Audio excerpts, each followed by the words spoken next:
Hello, everybody, and welcome to episode 15 of the Pursuit of Precision podcast. Today, we were so fortunate to sit down with Devan Patel, a partner and owner in a hospitality management group that owns and operates 28 hotels across the United States. This was a fantastic interview with a young adult that now is only 30 years old and has such great responsibility and participation in such a powerful group. You're not going to want to miss this episode. Let's go check this one out. Hello, everybody, and welcome to the Pursuit of Precision podcast. My name is Ryan Jaros, and over the next 12 months, I'm interviewing 50 of the most successful, intelligent, influential, and overall happy people that I can in order to hear their story and share with all of you what I learn along the way. So today, I'm so grateful to have Devan Patel with us, and thank you so much for your time and making that the time to be here today. We're really grateful for that. Thank you. Yep. So Devan was just, before we cut on here, he was filling me in on a ton of the details of where he started out, but I want him to kind of share that on his own. He and his family operate a wealth hospitality. It's called Wealth Hospitality, and he's been doing this ever since you were how old now? When did you start? I started when I was about 17. 17 years old, and you're now 30 years old. Yes. So you have experienced quite a bit in your career, probably more than many people have by 30 years old. So I'm very excited to kind of show how much you've done in that short period of time and hear your story from start to finish. So give us the lay of the land of where you're at now, what your day-to-day looks like, what you're responsible for. Give us the whole infrastructure of what your business looks like right now. So I joined Wealth Hospitality about 4 years ago. It started with family and friends. My two partners, Chico out of Mississippi and Bruce out of Memphis. I merged with them about 4 years ago, right before COVID. They were more on the Hilton, Marriott franchise side. I was more in the independent motel game. I own and operate 28 hotels across America. I have 14 motels here locally, and I have 14 operational properties in the Southeast. We have about 34 in development right now. We're gradually acquiring and developing new hotels on a monthly basis. We don't sell a lot of our assets. We used to, but we kind of got out of the secondary market, and now we're in the more high barrier markets. So, okay, that's a lot. Yeah, that's a lot early. That's a lot early. I don't even know where to begin. So, what does your day look like at this point in time? Obviously, it's a lot to.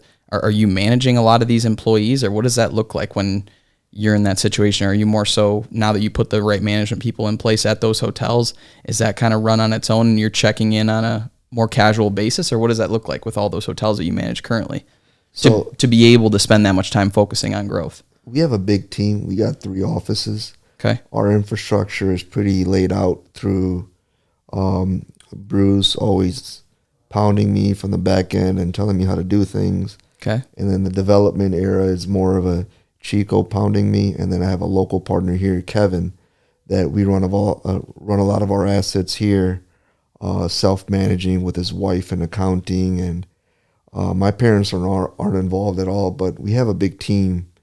So the management expertise, it took a while to get a grasp on, but we got a hang of it after buying and learning more along the way. But we have a big infrastructure team to help us. But I'm more on the development side now. I used to be in the management, but I kind of graduated into the development. So the management majority is one of my partners that's in Memphis. Okay. So the independent aspect for the motels here, we have a lot of guys that boots on the ground. Yeah. And even on the management side, we have a lot of area managers and regional managers. So on the follow-up basis, it's mainly every couple of weeks. Okay. But development, that's what eats up most of our time today. And so your expertise is maybe finding good locations. Is that a big thing that you're looking at? Is like, hey, what's going to be a great spot for this type of model? Yep. Finding the location, finding the right site, and then finding the right flag for it. Flag? Like a Hilton or a Marriott or IHG brand. Got it. So that's more of what I look for. And if I'm acquiring, I'm crunching the numbers together to see what the ROI is going to be, what I can exit at if I'm looking to exit, or the long longevity of the property. Interesting. Wow.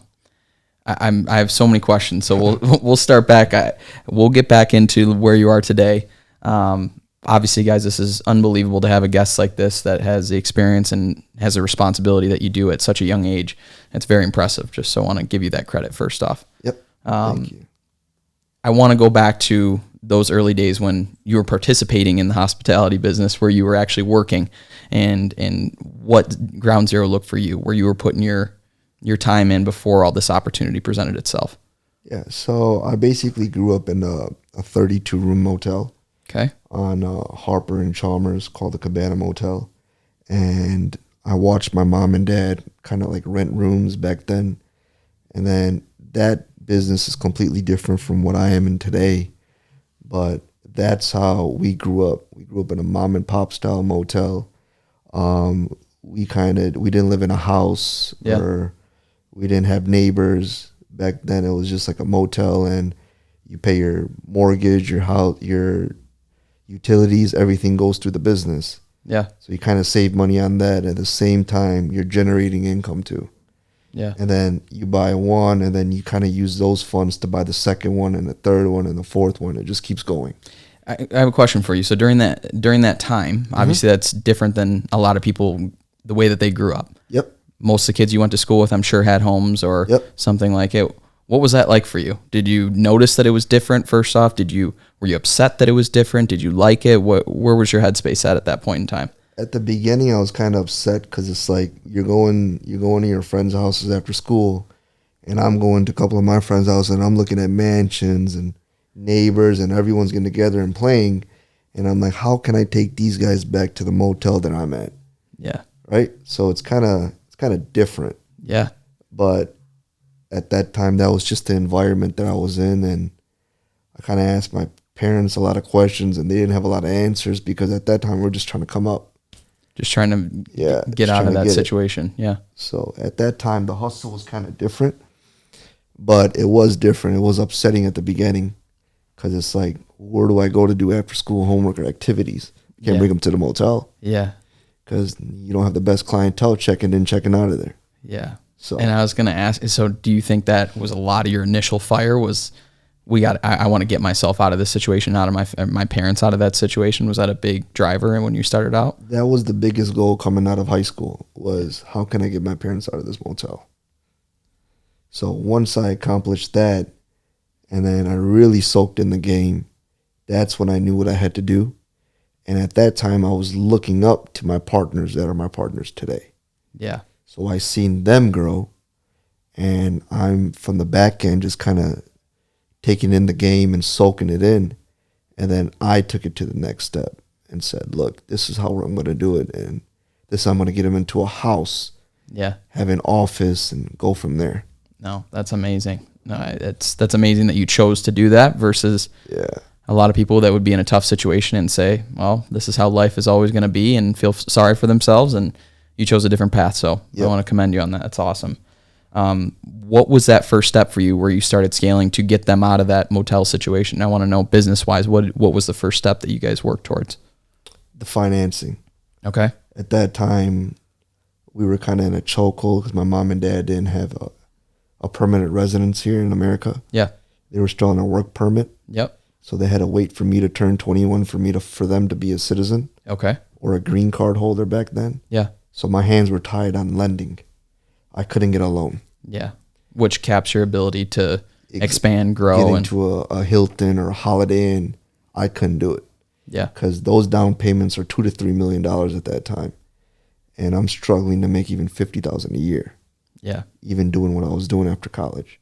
Yeah. So that's when my dad's partner stepped in and lended me money on, at that time, it was, I think, 9 or 10%. Okay. And then... How old were you at this time? I was 18 years old. Yeah. I just can't get over your timeline. I just can't even wrap my head around the fact that at 18 years old, you're put under that level of pressure. I mean, obviously you wanted to grow, you wanted to get out of that situation, but it just goes to show you, I think, for people watching at home that the age thing is never an excuse. It's ultimately your mindset and what you're willing to do at that point in your life, you know? Yeah, so my share costed about $450 back then. my parents had to scrape up $225 from my family and friends. My parents had 2 life insurance policies, and I cashed those out. Wow. So I took on a bigger risk. Yeah. And in order to get, you said 450 is what you? Yeah, 450, and he lended my dad's partner, lended me 225. Okay. So that property, I mean, I was doing shifts, I was hiring the right people, and we took the cash flow from 725 to 1.7 million in 1 year and a half. And that was, what did you acquire with that? What was that for? It was a hotel in St. Clair Shores that I still own. Okay. And it was it a small mom and pop style motel or a little different? It was an 80-room property. Okay. City attorney owned it. Okay. And I purchased it from him. Yep. And then that kind of shot up in revenue. Then I acquired another motel on 8 Mile. Then a third one on 8 Mile. I just kept going after that. Wow. So the cash flow kind of came in at the right time. But I also knew the right areas. Yeah. Because my dad was also, I came in the game when my dad had 4 motels. So today I'm at 28 with more in the pipeline, and I'm closing 2 in a couple of weeks. So I kind of seen how he was doing it. Yeah. And I knew his flaws, where he was making mistakes, and where his competitors were going. And I went that route. Yeah, and that's what I was going to ask you. I mean, at such a young age, how did you have this insight into this is going to be a good buy? Like, you just took the biggest risk of your life. I mean, maybe in that situation you felt like you had nothing to lose. Is that maybe where some of that came from? Or where, I mean, like you said, you cash out both of those policies to get that 450. They put in their 25 that you said they scraped together. That was a big deal at that point in time. What made you so confident in that next move? Or what gave you that education to make a good decision at that point? My mom pushed me a lot. I mean, I wasn't the smartest kid in school. I had a 17 on my ACT, and I graduated high school with a 1.8 GPA. So school was never for me. It was always me going behind my dad, seeing his friends that he hangs out with, and seeing what he did, and see how he reacted in the business that he was in. Yeah. So I kind of just soaked the game in. Yeah. I said, look, he's buying a motel on Gratiot on the east side of Detroit. Well, I want to buy one on Gratiot. Why is he buying it there? And why are we not buying it there? Yeah. How come his motel has more overnight rentals and we have more weeklies? So I was looking in the different areas at that time because I knew school wasn't for me. Yeah. So the degree route wasn't for sure going to be laid out for me. Yeah. So, I mean, even when I came home from school, after school, I wasn't doing no homework. Yeah. I was rolling around where my dad was going. No, it makes a lot of sense, though, because at the end of the day, I think you saw real life application. Yeah. Right. And sometimes education can be applied to what you're going to do and can be really valuable. But other times there's a disconnect between what you learn and then actually being able to use it in real life. And I think you just saw the quicker step. And I think maybe the pressure of you didn't have time to wait 4 years of college. Exactly. And then another 4 years to get somewhere in your job, right? Do you think a lot of that came from your situation, that because things were so bad, you were like, I need to get out of this now. I don't have time to wait to do all that other stuff? Yeah, my situation was where, I mean, all my friends were accelerating. Yeah. Their parents were they came into America on a U.S. citizenship. Yep. I didn't have that. And then I knew I have a little sister too. So I had to also make sure that there was a platform laid out. Yeah. Because going through high school and elementary school at that time, it's like anything can happen. Yeah. My parents can be kicked out of this country tomorrow. Yeah. And then what am I going to do? And what is your sister going to do? Exactly. You weren't thinking just about yourself. You're thinking about how can I provide something that allows everybody security, not just me. Yeah. So growing up was a little different for me compared to my friends. Yeah.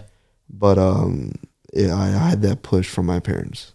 No, that's huge. I mean, I think it's very obvious now listening to you and the way that you talk about it. It makes a ton of sense why you accelerated in the manner that you did, is because you didn't really have much of a choice. Yeah. At that point in time, you figured, I need to find the quickest way to getting out of this situation. And in a business that you knew was the motel business, you're like, I can do this better. I can do this to a place where we can get out of this situation. Yeah. So that's really, really special. So, okay. I want to hear during those scaling moments. So you're picking good locations, You're obviously made your first acquisition. That one accelerated and grew. Did every single one usually growth is not like this, I guess, is what I'm trying to get at. What were some points that it dipped, or you made a big mistake, or what are some big lessons that you learned throughout that time? So I bought this abandoned building on 8 Mile and Gratiot called the Heritage Inn. Okay. When was this first off? This was 2017. Okay. 2016 we purchased it. Okay. I bought it for dirt cheap, $600,000. Yep. My dad's partner now was looking to retire. So I said, well, your son's in Oregon. Let's bring him here. I need someone to do this with. So he moved here from Oregon. He was working at Intel. Okay. He left a $350,000 salary job to come work for his dad while his dad retired, and kind of been my partner since today, even today. And we acquired this property. And we're thinking, you know what, let's just start the renovation without a GC, without blueprints, plans, nothing. We got a hard money loan. Okay. About $1 million. We're in 1.6 million. There's a code enforcement officer that's driving around. This was summertime 2017. The code enforcement sees an electrical wire hanging out of the motel. Pulls in, says, where's your guys' permit? Are you a licensed GC? In Michigan, I don't think a GC license is required, but are your trades licensed? And we're like, no.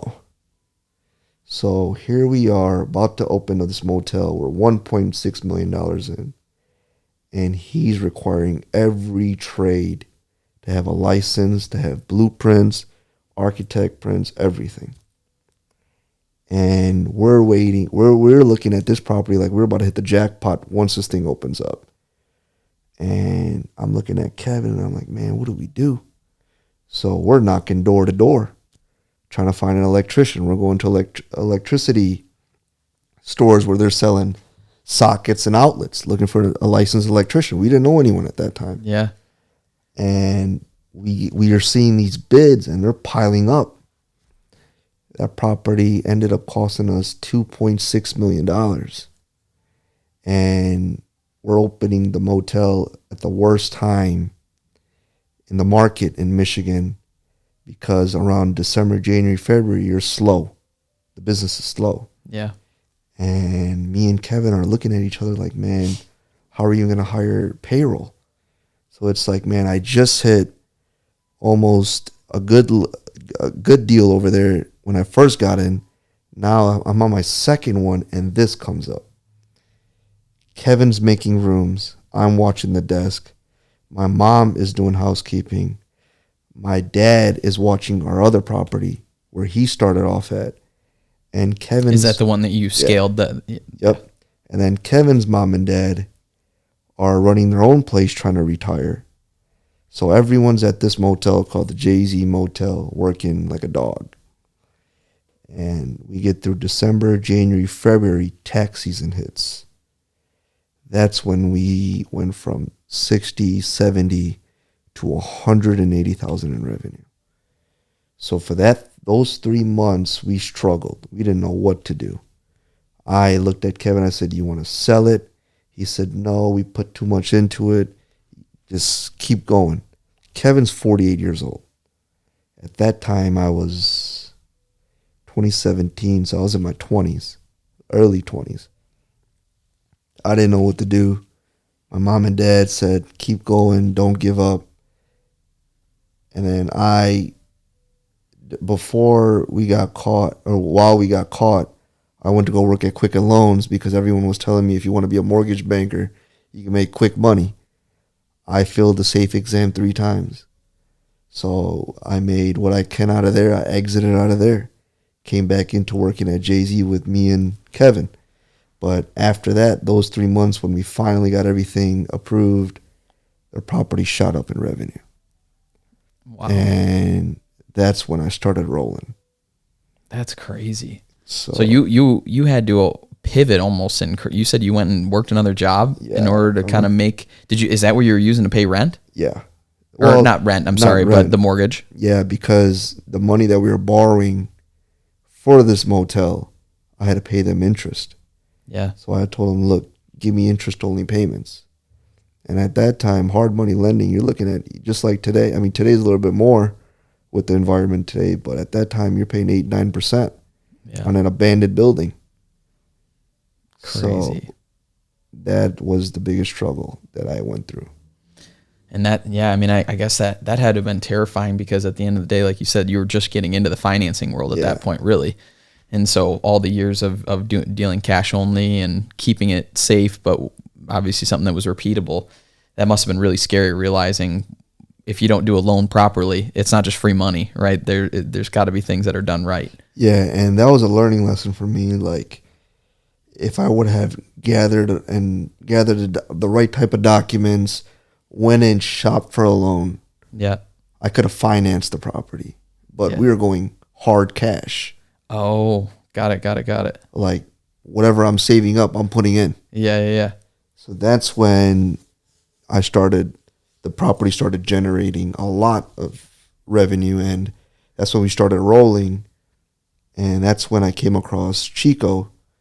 His father-in-law lives in Detroit, and that's when he taught me, look, when you're acquiring these motels, get a loan. So he taught me the lending aspect of it, and that's when I started acquiring more, and that's when he brought me under his wing, and I got into the franchise world. No, that's wild. That's very, very interesting. I want to hear your thoughts on, I guess, obviously now you're getting into mentorees. What are your thoughts on people, obviously, that are watching at home? How valuable would you say that has been in your career, and for those watching at home trying to find a mentor for themselves in whatever industry they're in? So the people you know always matters the most.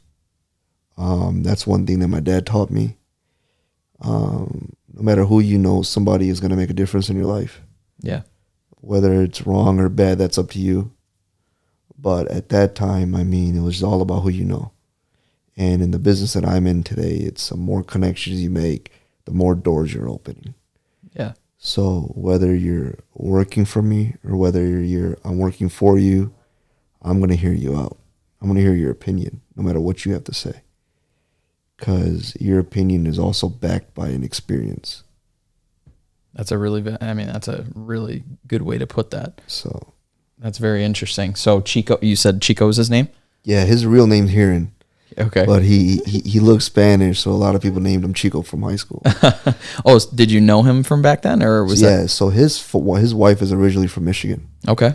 So his dad and my dad went back 20, 30 years. Oh, wow, okay. So my dad bridged that connection for me, just like his partner. He bridged that connection to Chico, and then Chico introduced me to his cousin Bruce. They founded Wealth Hospitality, and they brought me in as a principal. And then us three went to work, and then a whole team behind them, and then I brought my partner from here, Kevin. So we all kind of came together, and we're now in the Southeast, Northwest, Bend, Oregon, Idaho, Michigan. I mean, we're in about 10 to 12 different states. Wow, that's incredible. There's just so much that you went through in such a short period of time. It's actually crazy to think about all the things. It's hard to even grasp. How do you feel about all that? Do you feel like it's happened crazy fast, or does it feel like it's taken forever? It happened pretty fast. Yeah. It happened very fast, where sometimes like it's scary because you don't know what type of roadblock you're going to run into. Yeah. But after the experience that I had when I bought that abandoned building with my partner, I kind of look at him like, look where we were at and look where we're at today. Like, do you think if we were to run into a Hilton or a Marriott and we go wrong on one of those hotels, I think we'll find ourselves a way out. Yeah. So I always tell him, I'm like, Kevin, I know he's approaching 48, 49 today, but he still has that confidence in this 30-year-old that I know Devan will find a way out. No, that's amazing. That's amazing. So I want to hear a little bit about during those years when you went from, you very quickly went from doing everything on your own, participating within a team, to now you're managing, right? You're managing a lot of properties at once. how did you go from being the person doing everything to now having to communicate and relay that to people that are going to help you and execute that for you? What was that like? So the same